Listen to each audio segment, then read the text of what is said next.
सोचिए कि किसी को एक मैसेज भेजा गया और स्क्रीन पर वो नीले रंग के 2 टिक आ गए। हाँ, और फिर रिप्लाई ही नहीं आया। बिल्कुल, 1 घंटा बीतता है, फिर 2 घंटे, और फिर आधा दिन निकल जाता है। उस दौरान दिमाग में जो उथल-पुथल मचती है ना, वो कमाल की होती है। सही बात है, एकदम पैनिक वाला स्टेट हो जाता है। एग्जैक्टली। दिमाग में आता है कि मतलब क्या मैंने कुछ गलत कह दिया, या शायद उस इंसान का इंटरेस्ट ही खत्म हो गया।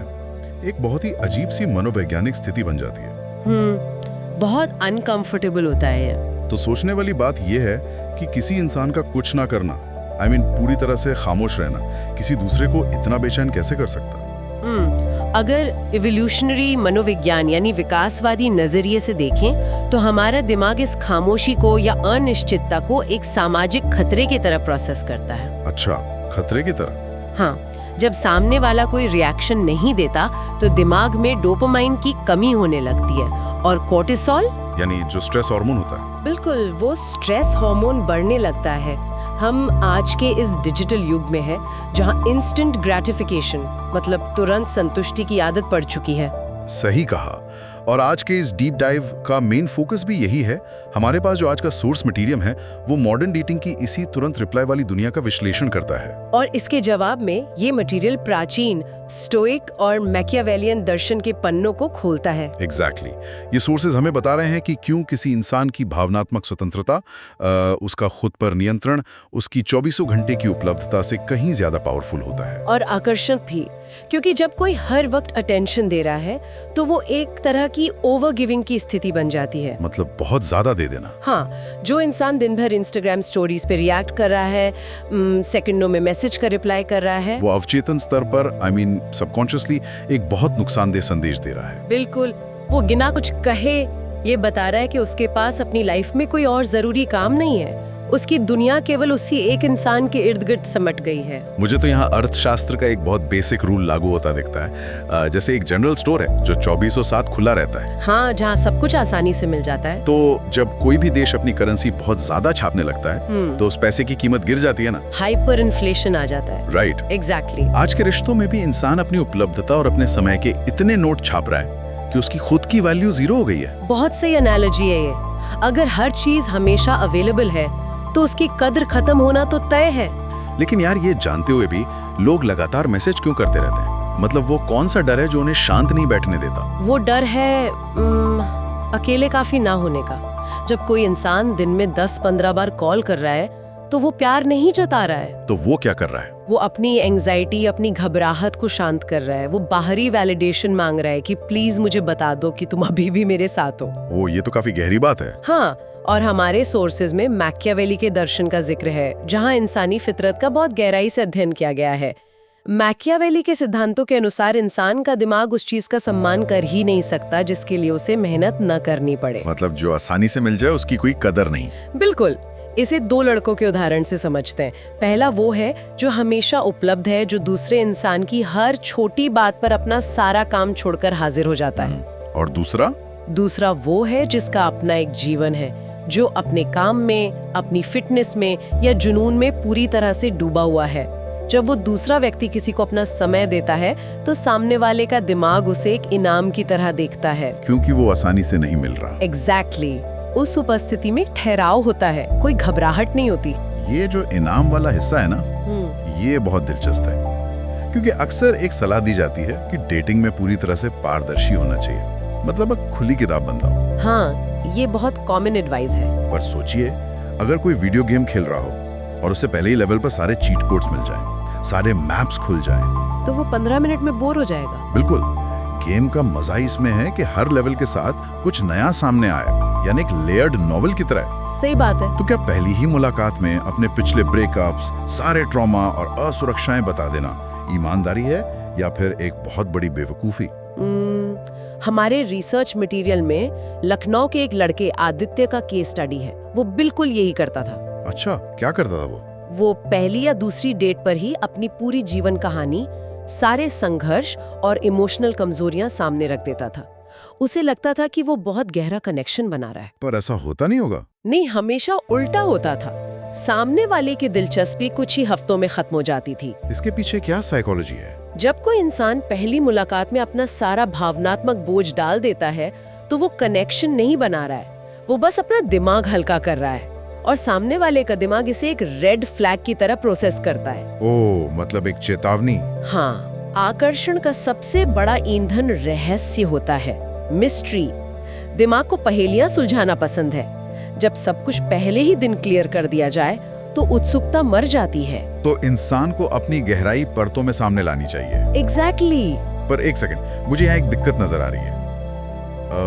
अगर कोई जानबूझकर अपनी बातें छुपा रहा है, रहस्य बना रहा है, तो क्या ये एक तरह का माइंड गेम या चालाकी नहीं हुई? ये एक बहुत ही लाजमी सवाल है। मतलब ये तो ऐसा हुआ कि इंसान सिर्फ दिखावा कर रहा है ताकि सामने वाला जाल में फंसा रहा है। यहीं पर मैनिपुलेशन और आत्मनिर्भरता के बीच का फर्क समझना जरूरी है। चालाकी वो होती है जब कोई इंसान अंदर से खाली हो लेकिन बाहर से बिजी होने का नाटक करे। मतलब जानबूझकर 4 घंटे बाद रिप्लाई करे सिर्फ तड़पाने के लिए। हाँ, वो चालाकी है। लेकिन जिस रहस्य की हम बात कर रहे हैं वो एक स्वाभाविक माइंडसेट है। जब किसी व्यक्ति का जीवन वाकई में अर्थपूर्ण होता है, जब उसके अपने लक्ष्य होते हैं, तो उसे हर बात का ढिंडोरा पीटने की जरूरत महसूस नहीं होती। समझ रहा हूँ। वो अपनी बातें छुपा नहीं रहा है, बल्कि वो इस जरूरत से आजाद हो चुका है कि कोई दूसरा इंसान उसे सुनेगा तभी उसे सुकून मिलेगा। ये दिखावा नहीं है, ये एक सॉलिड रियलिटी है। तो अगर ये ठोस वास्तविकता है तो इसे साबित करने का सबसे बड़ा हथियार शायद मौन है। खामोशी। बिल्कुल, मौन की ताकत बहुत बड़ी है। क्योंकि आज के दौर में जब किसी रिश्ते में अनबन होती है या सामने से साइलेंट ट्रीटमेंट मिलता है तो लोगों का पहला रिएक्शन क्या होता है? वो घबरा कर लंबे लंबे पैराग्राफ्स लिखने लगते हैं।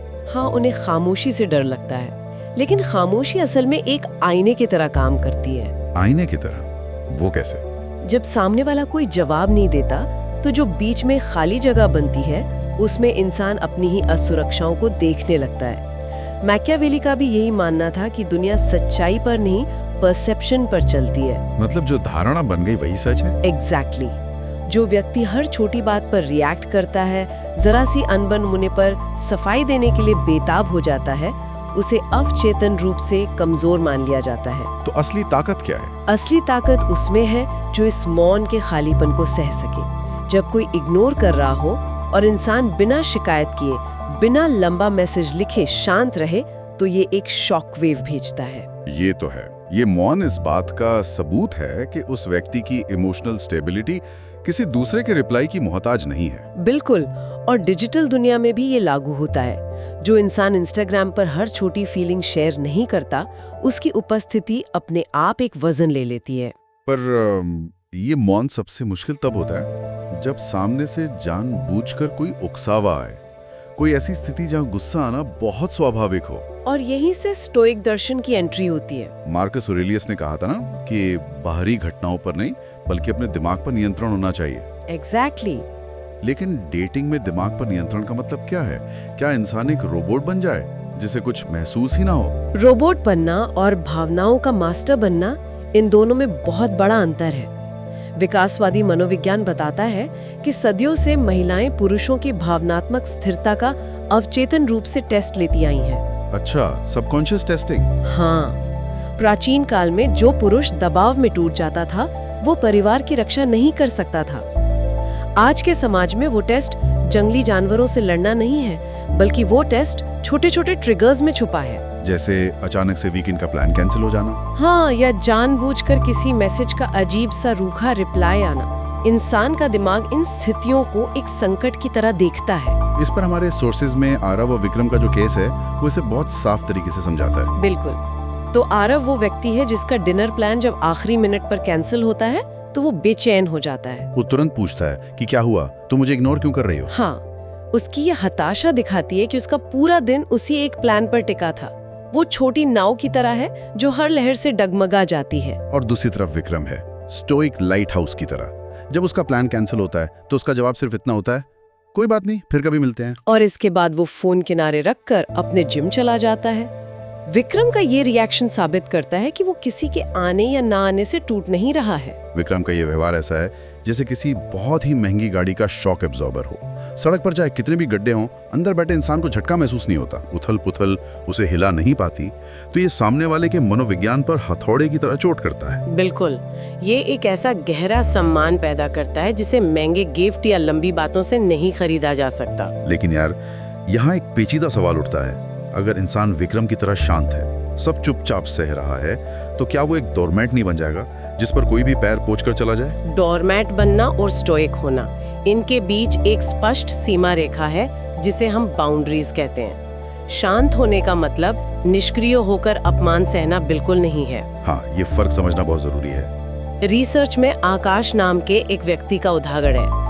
वो हमेशा नाइस गाय बनने की कोशिश करता था। मतलब दूसरों को खुश करने के लिए सब कुछ मान लेना। हाँ, वो अपने खुद के सपनों का ट्रिप कैंसिल कर देता था और जब कोई मजाक उड़ाता तो जबरदस्ती हंसने लगता। समाज शायद उसे अच्छा कहे, लेकिन कोई ऐसे इंसान के प्रति आकर्षण महसूस नहीं कर सकता।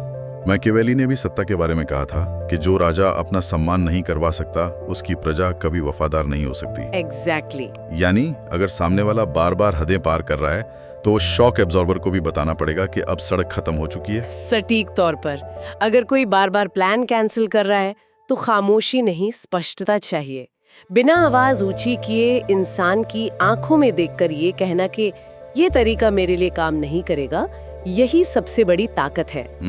और इसी रिसर्च का एक बहुत गहरा हिस्सा नकाब या मास्क के पार देखने से भी जुड़ा है। हाँ, कई बार रूखापन, घमंड या ठंडी प्रतिक्रिया सिर्फ इसलिए होती है क्योंकि सामने वाला अंदर से डरा हुआ या असुरक्षित है। जैसे सुपरमार्केट में कैशियर बहुत चिड़चिड़ेपन से बात कर रहा हो, या कोई रिश्तेदार जानबूझकर करियर को लेकर ताने मार रहा हो। बिल्कुल, आम इंसान उस ताने पे रिएक्ट करेगा, गुस्सा करेगा, लेकिन जो मनोविज्ञान को समझता है वो अहंकार के पीछे छिपी कमजोरी को देख लेता है। वो समझ जाता है कि ये गुस्सा उसके लिए नहीं है। हाँ, और जब इंसान इस सच को देख लेता है तो वो रिएक्ट करना बंद कर देता है, जिससे सामने वाले का सारा पावर डायनामिक टूट जाता है। पर हमें तो बचपन से फिल्मों में यही घुट्टी पिलाई गई है कि प्यार पाने के लिए झुकना पड़ता है। ओहो, सबसे बड़ा झूठ है ना? सच्चा प्यार वही है जो सब कुर्बान कर दे। इस कंडीशनिंग के बाद अगर कोई अपनी बाउंड्रीज बनाए और लोगों को ना कहे, तो क्या वो अकेला नहीं हो जाएगा?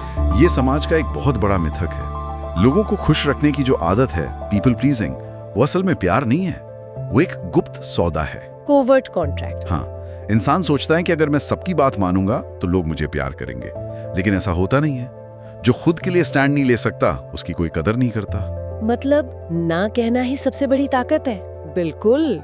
शुरुआत में लोगों को असहज लग सकता है, कुछ लोग दूर भी हो जाएंगे, लेकिन जो रुकेंगे उनके मन में गहरा सम्मान होगा। और जहां सम्मान नहीं होता, वहां सच्चा आकर्षण पनप ही नहीं सकता। एग्जैक्टली। ये जो सम्मान और आकर्षण का खेल है ना, ये हमें इच्छा, डिजायर के मनोविज्ञान तक ले जाता है। अक्सर लोग सोचते हैं कि अगर वो बहुत परवाह दिखाएंगे तो सामने वाला अट्रैक्ट हो जाएगा। लेकिन इच्छा कोई गणित का फॉर्मूला नहीं है।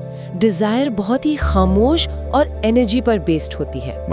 मतलब जब कोई व्यक्ति हर छोटे कदम के लिए इजाजत मांगता है, जैसे क्या मैं तुम्हें कॉल कर सकता हूँ या क्या हम यहाँ बैठ सकते हैं, तो वो अनजाने में अपनी असुरक्षा दिखा रहा है। और लीडरशिप की कमी भी। हाँ, इंसान का दिमाग लीडरशिप और कॉन्फिडेंस की तरफ अपने आप खिंचता है। इजाजत मांगने के बजाय शांत और दृढ़ उपस्थिति से लीड करना चाहिए। और न्यूरोबायोलॉजी के हिसाब से आकर्षण डोपामाइन पर काम करता है, जो अनिश्चितता में सबसे ज्यादा रिलीज होता है। बिल्कुल, इसे ही फोरबिडन फ्रूट इफेक्ट कहते हैं। फोरबिडन फ्रूट यानी वो फल जिसे खाने की मनाही हो। जो चीज आसानी से नहीं मिलती, उस पर नियंत्रण नहीं होता, तो उसे पाने की लालसा बढ़ जाती है। हाँ, एक तरह की मैस्कुलिन कामनेस होती है जो बिना कुछ कहे माहौल में एक सेक्सुअल प्रॉक्सिमिटी टेंशन पैदा कर देती है। इसे एक पैराडॉक्स कह सकते हैं। जब कोई ये साबित कर देता है कि वो अप्रूवल के पीछे नहीं भाग रहा, तो वो अचानक से बहुत कीमती बन जाता है। B.F. स्किनर नाम के मनोवैज्ञानिक ने चूहों पर एक प्रयोग किया था। जब चूहों को बटन दबाने पर हर बार खाना मिलता था, तो वो बोर हो जाते थे। और जब रैंडमली मिलता था, तब वो पागलों की तरह बटन दबाने लगे।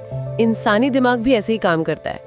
जब किसी का समय पूरी तरह से प्रेडिक्टेबल हो जाता है, तो आकर्षण मर जाता है। इसका सीधा सा मतलब ये निकलता है कि जब इंसान पीछे भागना छोड़ देता है तो असल में वो सामने वाले को खुद पहल करने के लिए एक स्पेस दे रहा है। एग्जैक्टली नियंत्रण छोड़ने पर ही असल प्रभाव शुरू होता है। तो इन सभी मनोवैज्ञानिक ट्रिगर्स और विकासवादी सिद्धांतों को अगर हम मिला दें तो ये सब एक ही बड़े सत्य की ओर इशारा करते हैं, और वो है अपने जीवन का सॉवरेन यानी स्वामी बनना। यही आज की चर्चा का सबसे महत्वपूर्ण निष्कर्ष है। सॉवरेन बनने का मतलब है अपने साम्राज्य का राजा होना। रिसर्च में जो दिल्ली के फोटोग्राफर रजत का उदाहरण है वो एकदम फिट बैठता है यहाँ। बिल्कुल, रजत का अपना बिजनेस था, अपना रूटीन था।